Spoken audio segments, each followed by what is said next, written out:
Hey guys, if you have a Ford Mustang with that battery, yep, doesn't start, stay with us, we'll explain how to test it and replace it.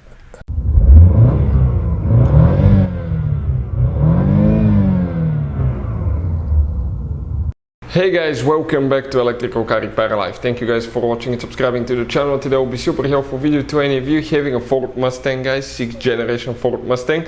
We're talking about that one here from year 2015 to currently year 2023, guys. So if you have one of those and if you need to remove or replace car battery on 6-cylinder, 4-cylinder or V8 engine, stay with us, we'll explain how to do that step by step. If you don't do it the right way, you can actually burn electronics, modules, computers that can cost you guys thousands of dollars in repairs and damages. So stay with us and we'll explain how you can avoid that. Before we start, let me just tell you a little bit about us, guys. Every single car we get here at the garage, we try to make at least 200 to 300 free repair videos. We take them completely apart, guys. Anything from transmissions, engines, bodywork, interior, exterior. We show you how to fix pretty much anything. Why we do all that? Because our mission in the shop is to save you as much money as we can. All we need, guys, in return for providing these free videos, please subscribe to the channel and like the videos. That way we can keep making them. Now, if you guys need to buy any parts, tools at a good price and quick shipping, check out the link in the description of the video below. That's where we get all our tool supplies from, and you can save a ton of money. So let's start on it now.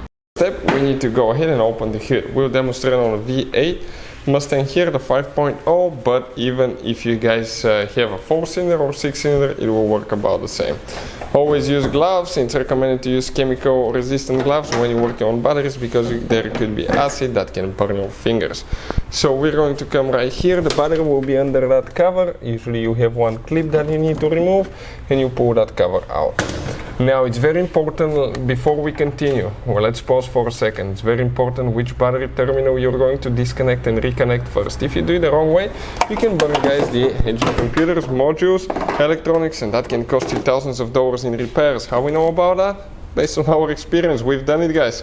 Back in the day, it cost us $2,000 for a new airbag computer on Mercedes. So we hooked up our tester right here. You can see red on positive, black on negative, and we have only 9.3 volts, guys. That battery is practically completely shot, and we can even test it, and I don't think even the tester will adequately measure it because it's so low. Ours is 600 cold cranking amps. It's right here, it says 600, and we're going to select that. It's testing, and you're going to see that. Okay, the battery now, let's see, it says replace. Practically it's done, 0 amps in it, guys. You can see it cannot even start the car at all.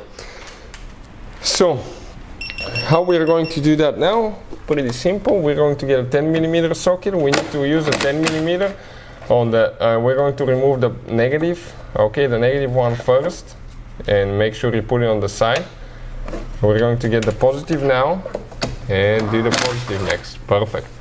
We're going to get this one, okay, and put it there as well. Now I'll recommend, guys, to get a towel or something, or a paper towel, not to just put it on metal parts, even though you remove them the right way, just to avoid contact with metal parts, okay, just in case.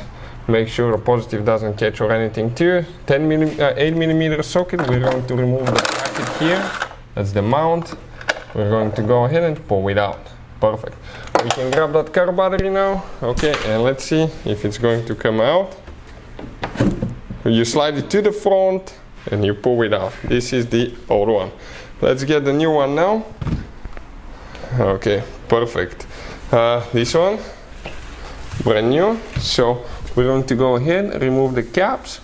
Okay, great, and we're going to place it in the vehicle the same direction that it was facing before. The positive terminal should be on the front right side. We're going to slide it towards the back to get stuck in the canal there, and we're going to install the mount now. That will be the next step. So let's go ahead, do that. Perfect. Get it tight with the 8mm socket now. Okay, let's do that. Perfect.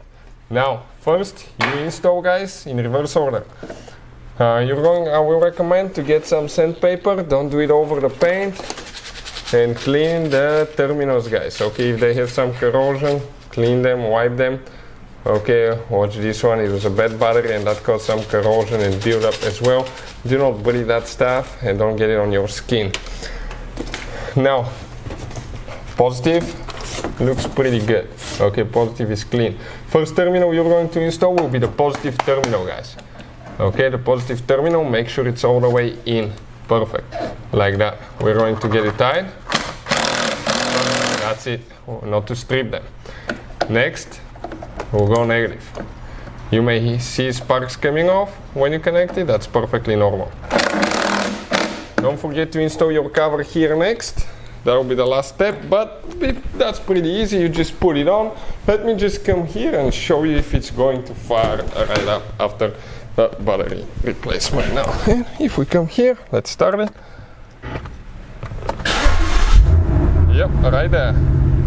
So, you can see, guys, we're back in business.